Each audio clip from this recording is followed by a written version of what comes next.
Malini Devi multi speciality hospital, Christian Peta, 5వ line, కావలి.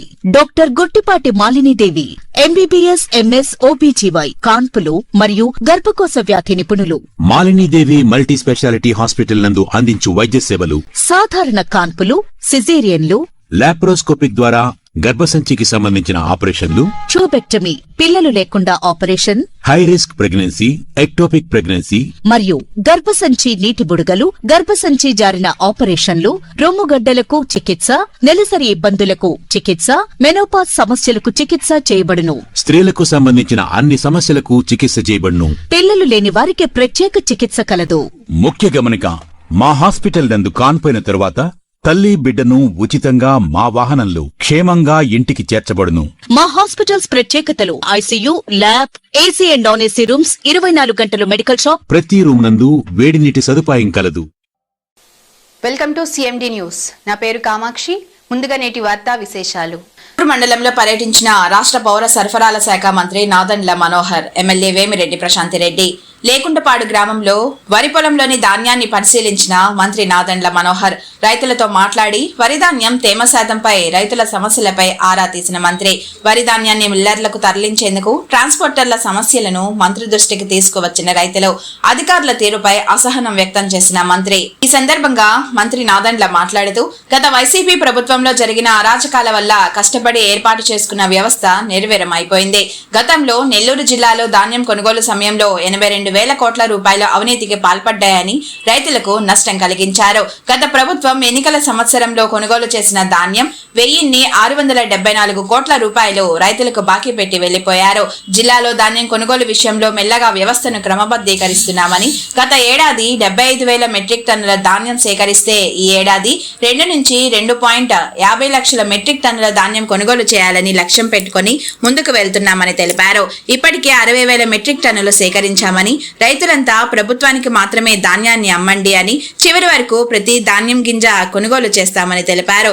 ప్రభుత్వం కొనుగోలు చేసిన ధాన్యంతో ప్రభుత్వ వ్యాపారం చేయడం, ప్రభుత్వ పాఠశాలలో ఉన్న విద్యార్థులకు ఆ ధాన్యంతోనే విద్యార్థులకు భోజన వసతి కల్పిస్తున్నామని తెలిపారు. క్షేత్రస్థాయిలో రైతులకు డబ్బులు వేగంగా పడుతున్నాయని చెప్పడం ఆనందంగా ఉందని తెలిపారు. ప్రతి నియోజకవర్గంలో ప్రత్యేకంగా కల్లాలు ఏర్పాటు చేశామని, ఉప ముఖ్యమంత్రి పవన్ కళ్యాణ్ చొరవతో ఉపాధి హామీ నిధులతో ప్రతి నియోజకవర్గంలో చేసే విధంగా చర్యలు తీసుకుంటామని, రైతులను ఇబ్బంది పెడితే రైస్ మిల్లులపై చర్యలు తీసుకుంటామని, రైతుల సమస్యలు పరిష్కరించి నెల్లూరు నుంచి బయలుదేరుతామని చెప్పారు. నా దృష్టికి తీసుకొచ్చారు. తప్పకుండా మేము యాక్షన్ తీసుకుంటాం. అటువంటి పరిస్థితులు ఉంటే స్థానికంగా మీకు ఇబ్బంది కలుగుతున్న దానికోసం మా వంతు మేము అన్ని విధాలుగా భరోసా ఇస్తాం. ఇక్కడ ఎవరున్నారు? నోడల్ ఆఫీసర్ గారు పనిచేశారు. మీరు మండల ఆఫీసర్ ఎవరు అని మీరు రాసి ఇచ్చారు? వాళ్ళు రాయారు. ఆ వెసులుబాటు రైతుకే కల్పించాం. లేదు, తప్పదు, అది ఖండించాలి. బ్యాంక్ గ్యారెంటీ ఉంటుందో దానికి మనం బ్యాంక్ గ్యారెంటీ ఏ మిల్లుకుంటే ఆ మిల్లుకి అవునండి. ఆ వెసులుబాటు మీకు కంప్యూటర్నే కనపడుతుంది. ఇబ్బంది పెడుతున్నారు. ఏ మిల్స్ ట్యాక్ చేశారు మనకి ఈ ఏరియాకి?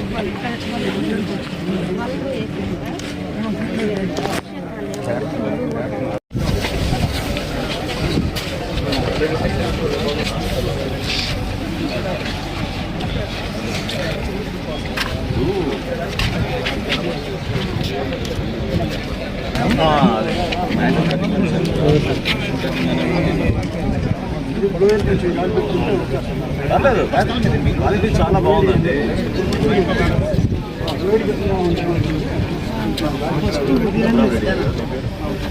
క్వాలిటీ చాలా బాగుంది.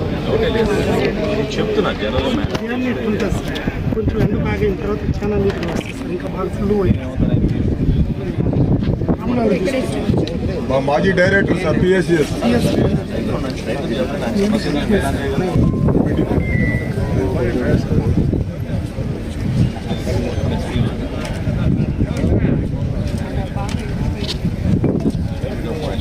పై పైన బాగానే ఉంటుంది కానీ వీళ్ళు మధ్యాహ్నానికి ఇంప్రూవ్ అవుతుంది.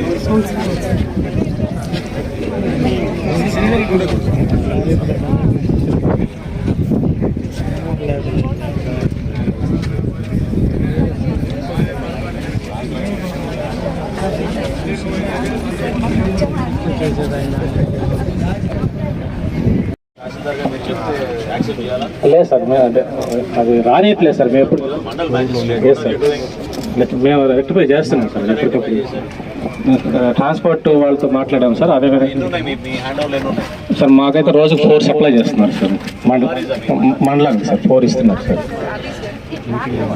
అంటే